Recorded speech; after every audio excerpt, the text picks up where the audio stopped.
Hello guys, welcome back to my channel. आज का हमारा जो टॉपिक है लिस्मन स्टेन है। लिस्मन स्टेन हेमाटोलॉजी की सबसे बेसिक स्टेन होती है and it is a polychromatin stain. Polychromatin stain इसलिए कहते हैं क्योंकि ये डिफरेंट सेल्स को डिफरेंट कलर प्रोवाइड करती है। It is discovered by Sir William Boog Lisman and it is used for differential leukocyte count, parasitic studies and also find the cell morphology। Principal की बात करते हैं तो जो लिस्मन स्टेन होती है वो डिफरेंशियल स्टेन है। डिफरेंशियल स्टेन इसलिए क्योंकि ये एक से ज़्यादा डाई इसके पास प्रेजेंट होती है, जैसे कि मिथिलीन ब्लू हो गई और यूजिन हो गई। Methylene blue is a basic dye and it stains the acidic component of cell that is nucleus and eosin जो होती है वो एसिडिक डाई होती है और बेसिक कंपोनेंट ऑफ सेल को स्टेन करती है, जैसे कि साइटोप्लाज्म हो गया। ठीक, अब हम लिस्मन स्टेन के कंपोजिशन और उसकी प्रिपरेशन की बात करते हैं। तो जो लिस्मन स्टेन होता है उसमें हम 0.15 ग्राम लिस्मन पाउडर डालते हैं और 100 ml मीथेनॉल डालते हैं। देन फिर हम मिक्स करेंगे। मिक्स करने के बाद हम इंक्यूबेट करते हैं 24 से 72 आवर्स के लिए। देन फिर फिल्टर पेपर से फ़िल्टर करके यूज़ करने लगते हैं।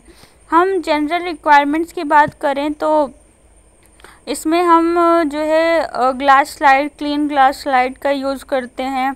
माइक्रोस्कोप चाहिए होता है, हमें स्प्रेडर चाहिए होता है, ट्राइमर चाहिए होता है। लिस्मन स्टेन जो हमने बनाया वो चाहिए ही चाहिए होता है।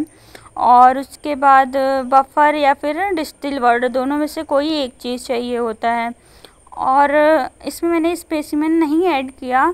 इसमें हम EDTA वायल में 2 ml ब्लड लेते हैं जिससे हम स्मेयर प्रिपेयर करेंगे।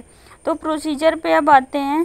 प्रोसीजर के लिए सबसे पहले हमें एक क्लीन ग्लास स्लाइड लेना होगा, उस पर एक ड्रॉप ब्लड लेना होगा ड्रॉपर की हेल्प से। देन फिर स्प्रेडर की हेल्प से हम थिन टंग शेप की स्मेयर बनाएंगे, उसको ड्राई होने देंगे। ड्राई होने के बाद हम उसमें लिस्मन स्टेन ऐड करेंगे ड्रॉप बाय ड्रॉप।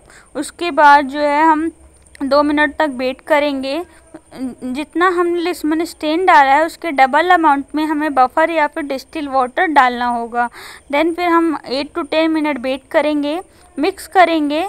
देन फिर रनिंग वाटर से वॉश कर लेंगे।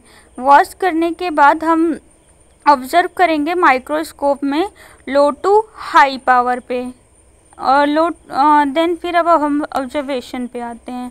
ऑब्जर्वेशन में हम देखेंगे कि जो हमारा न्यूक्लियस है वो ब्लू कलर का दिखाई दे रहा होगा और न्यूट्रोफिल्स जो होते हैं वो लाइट पर्पल कलर के दिखाई दे रहे होंगे। इज़नोफिल्स जो है ऑरेंज कलर के, lymphocytes purple bluish purple colour के दिखाई देंगे। मोनोसाइट ग्रे ब्लू कलर का दिखाई देगा।